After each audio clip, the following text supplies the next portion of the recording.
بچپن میں بھی نبی پاک علیہ الصلوۃ والسلام جب حسین ابن علی کا گریہ ازاری دیکھ نہ سکے اور حضور خود رو پڑتے، حضور کی آنکھوں سے آنسو آ جاتے، تو نبی پاک صلی اللہ تعالیٰ علیہ وآلہ وسلم کو وہ مٹی لا کے دینا، یہ خلاصے آپ کو سمجھا رہا ہوں، پہلے باتیں ہوئی ہیں، وہ مٹی لا کے دینا، اور وہ مٹی نبی پاک صلی اللہ تعالیٰ علیہ وآلہ وسلم نے جناب ام سلمہ کو دینا، اور پھر وہ مٹی وہ کا دے کر یہ بات بتا دینا کہ جس دن یہ مٹی سرخ ہو گئی سمجھ لینا میرا حسین شہید ہو گیا، میرا حسین شہید ہو گیا۔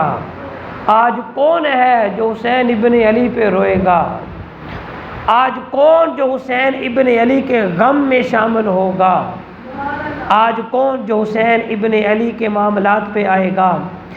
برکیف وہ دن تھا، اور وہ دن اتنا کٹھن تھا کہ جس دن کو اس دن کو جو ہے نا وہ آگے بھی مصطفیٰ نے پار کروا دیا، اور آقا علیہ الصلوۃ والسلام نے وہ امتحان تھا حسین ابن علی پر، جو امتحان دلوا کے قیامت تک حسین ابن علی کی مثال قائم کر دی۔ جب صبح ہوئی تو امام حسین علیہ السلام نے اذان کا حکم دیا۔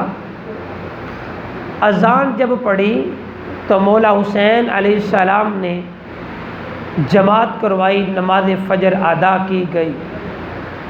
جب نماز فجر ادا کی گئی تو وہ لاکھوں یا ہزاروں یزیدی بدبخت، وہ لعین لوگ لعنتی، وہ اپنی تلواروں کو رگڑ رہے ہیں، پر مولا حسین علیہ السلام آپ اپنے رب کی یاد میں ہیں، اور اسی میں سیدہ زینب سلام اللہ علیہا آپ آئیں، اور آپ نے آ کر بھائی حسین علیہ السلام کو دیکھا کہ آپ خیمے کے سامنے ٹیک لگائے تھے، تو سیدہ زینب نے کہا کہ بھائی جان یزیدیوں نے تیاری کر لی، وہ تو تیاری کر رہے ہیں، تو مولا حسین نے فرمایا بہن زینب ہم نے بھی تیاری کر لی ہے، وہ تیاری میں ہے تو ہم بھی تیاری میں ہیں۔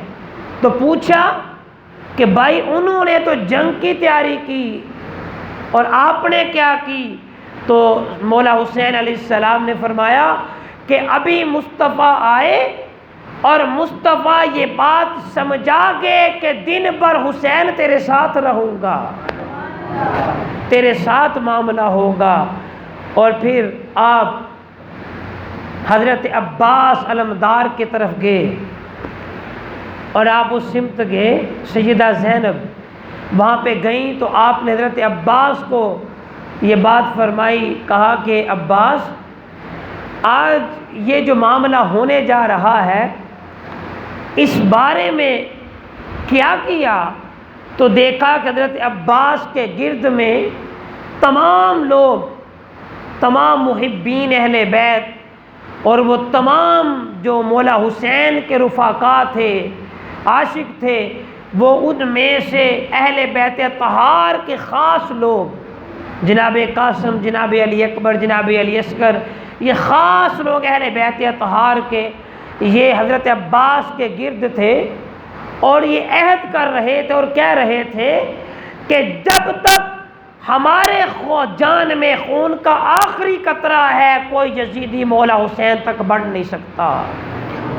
یہ عہد و پیمان ہو رہے ہیں، معاملات ہو رہے ہیں، جو کل میں نے بتا دیا تھا کہ آپ نے چراغ بجھا کر بھی کہا کہ چلے جاؤ میں تمہیں وفاداری دے دوں گا اور نانے سے شفاعت بھی کروا دوں گا۔ اور دوسرے سمت سیدہ زینب گئی اور دیکھا کہ حبیب ابن مظاہر آپ اپنے وہ لوگ جو اہل بیت طہار کے تو نہیں تھے، دوسرے رفقا تھے، انہیں بھی اس طرح حبیب مظاہر کے سامنے کھڑے ہیں، اور کھڑے ہو کر وہ سارے ہجوم کی شکل میں عہد و پیمان کر رہے ہیں کہ جب تک خون کا آخری قطرہ ہے حسین ابن علی پہ قربان ہو جائیں گے۔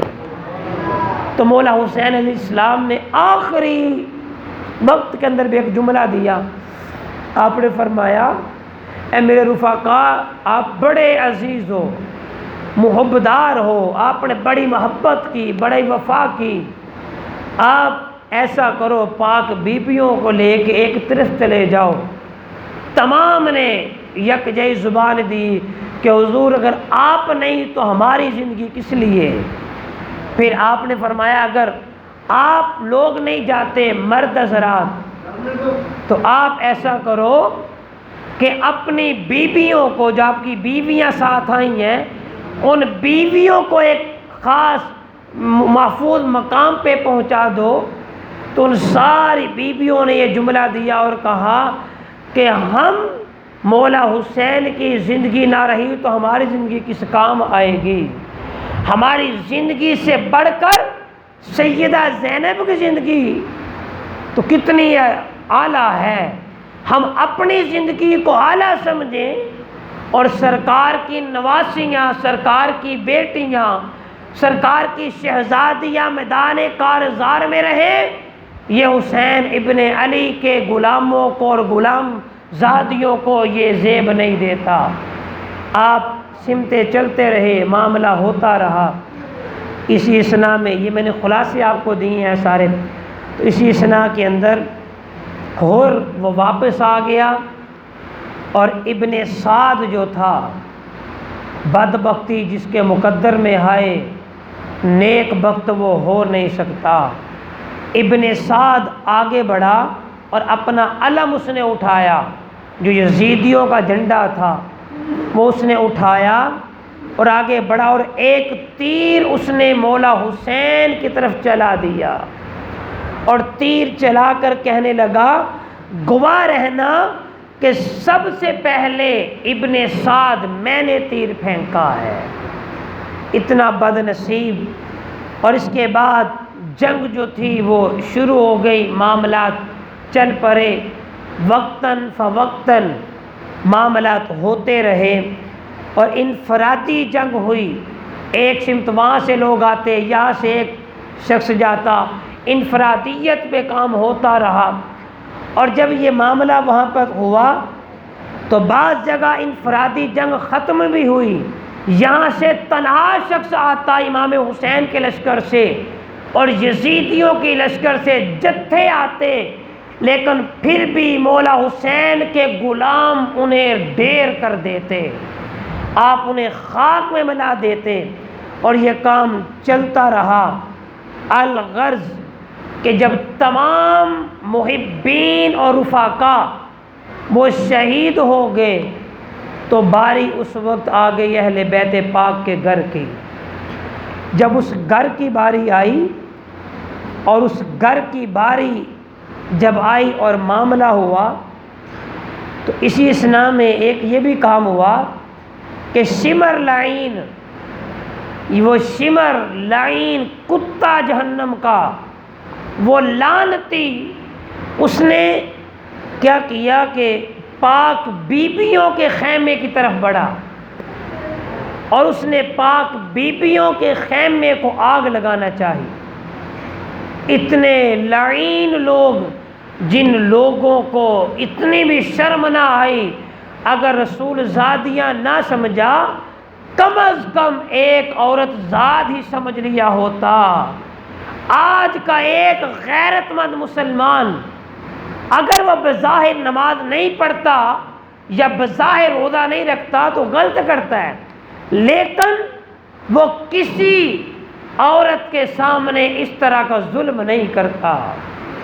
اس کی یہ عزت نفس یہ گوارا نہیں کرتی کہ میں کسی عورت، کسی بہن، کسی بیٹی ماں پر یہ کام کر جاؤں. ارے شمر لعین، جہنمی کتا تو ہوا، اور جو تیرا دفاع کرے وہ بھی تیرے ساتھ جائے گا. اور آج کا وہ مسلمان خرباں درجے بہتر ہے جو مصطفیٰ کی شہزادی کا نام سن کے سر جھکا لیتا ہے. اور اس نے یہ کام جب کرنا چاہا تو لوگوں نے کہا کہ اے سمر، تو بڑا جنگجو ہے، اور یہ شمر کے ساتھیوں میں ایک شخص تھا جس کا نام حمید بن مسلم تھا، یہ وہ شخص تھا۔ تو اس نے اپنا یہ بات کہی اور اس نے کہا کہ تو بڑا بہادر ہے، اور بہادروں کا کام خواتین پہ ہاتھ اٹھانا نہیں ہوتا، خواتین پر بہادر یہ کام نہیں کرتے۔ الغرض کہ اسے شرم آ گئی اور پھر اس نے جو ہے نا اپنا فیصلہ واپس لے لیا، اور اللہ کی حکمت تھی وہ معاملہ چل گیا۔ تو یہ کام چلتے چلتے اس نوعیت پہ آ گیا کہ مولا حسین نے اپنی دستار باندھ لی۔ جب آپ نے دستار باندھی تو سامنے شہزادہ علی اکبر تشریف لے آئے۔ جب علی اکبر آئے تو کہا کہ ابا جان میں ابھی موجود ہوں اور میں ان کے ساتھ یہ سارے معاملات کروں گا کہ مجھے پہلے جانے دیجئے۔ تو مولا حسین علیہ السلام نے خاندان نبوت میں سے سب سے پہلا شخص جو میدان کارزار میں اترا وہ مولا حسین کا شہزادہ علی اکبر تھا۔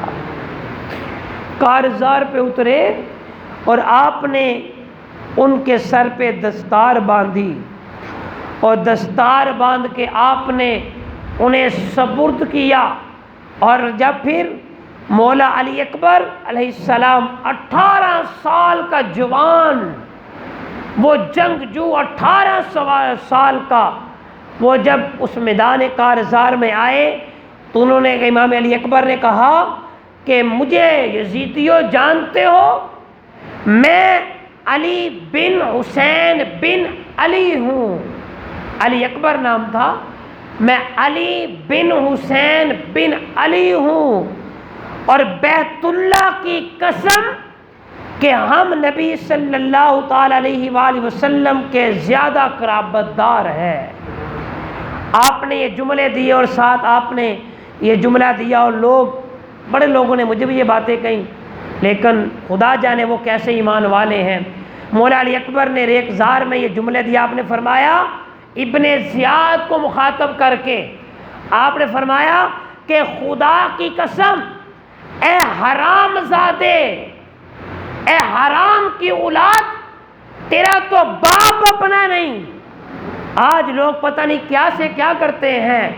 آپ نے فرمایا کہ حرام زادے کے بیٹے ابن زیاد، ہم پر حکومت کرنے کا نہ سوچنا، تو ہم پر حکومت نہیں کر سکتا۔ اور دیکھو گے تم کہ آج علی اکبر خون رسول حسین کا لال، دیکھنا کہ اپنے باپ کے دفاع میں کس طرح کام کرتا ہے، کیسے دفاع جوش دکھاتا ہے۔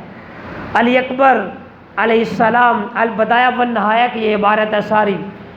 آپ نے اپنی تلوار یزیدی سپاہیوں پر جب چلائی تو یزیدی سپاہیوں کو مولا علی اکبر نے گاجر مولی کی طرح کاٹنا شروع کر دیا، اور جس سمت آپ جاتے، اور مولا حسین نے یہ بات چاہی کہ میں اپنے بیٹے لخت جگر کو دیکھوں تو صحیح کس طرح وہ جرت کے ساتھ کام کرتا ہے۔ اور پھر جب آپ نے دیکھنا چاہا تو آپ کی تلوار ایسے چلی کہ سوائے گرد کے دوسری کوئی چیز نظر نہ آتی تھی، ہر سمت وہ گرد تھی، غبار تھا، اور غبار ہی غبار تھا۔ اور مولا علی اکبر علیہ السلام اپنے جوانی اور شباب کے پیکر وہ بتا رہے تھے کہ دین بھی ہمارے نانا کا ہے، بچانا بھی ہم آل رسول نے ہے۔ اور مولا حسین یہ بات فرماتے ہیں، آپ نے چاہا کہ میں دیکھوں، پر جس سمت آپ دیکھنا چاہتے تو آپ کو اندازہ ہوتا کہ یہ جدید لشکر یزیدی لوگ یہ بیر بکریوں سے بھی بدتر آگے چڑھ کے بھاگ رہے ہیں، ایک علی اکبر کا یہ مقابلہ نہیں کر سکے۔ خدا کی قسم ہے، طریق کھنگال کے دیکھ لینا، ایک بھی یزیدی لشکر کا شخص خاندان نبوت کے ایک پھول کے سامنے جم کے لڑ نہیں سکا، وہ بھیڑ بکریوں سے بدتر آگے بھاگے، اور وہ بھاگ کر آگے بھاگتے رہے، اور مولا امام حسن اور اہل نبوت یہ سمجھ جاتے جس سمت جو بھیڑ بکریوں کی طرح بھاگتے اور غبار اڑتی وہ حسنین کریمین اور وہ شہزادیاں سمجھ جاتی لاڈلا اس سمت